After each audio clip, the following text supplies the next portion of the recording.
গাজায় গণহত্যা হচ্ছে।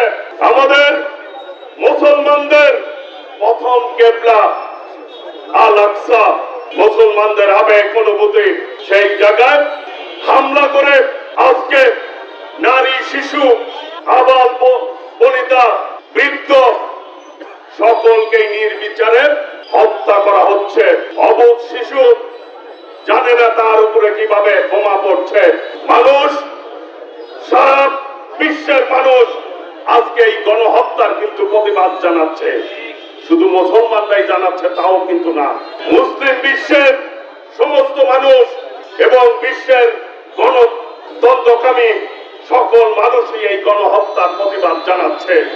আমরা বলতে চাই, কখনোই গণহত্যা চালিয়ে কেউ ক্ষমতায় টিকে থাকতে পারে নাই, তার ধ্বংস কিন্তু অনিবার্য। পৃথিবীর ইতিহাস তাই বলে।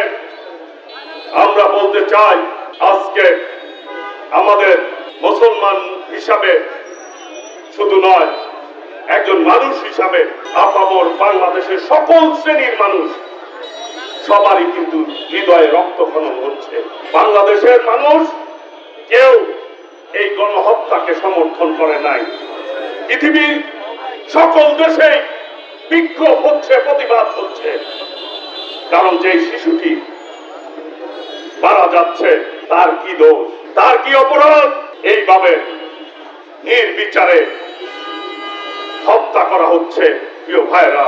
সেই জন্য আজকে সারা বিশ্বে মানুষ ইসরায়েলের পণ্য বর্জন করছে, ঘৃণা করে প্রত্যাখ্যান করছে।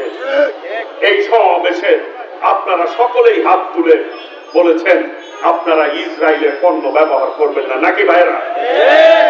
আমরা কোনো গণহত্যাকে আমরা প্রশ্রয় দিব না, সমর্থন করব না।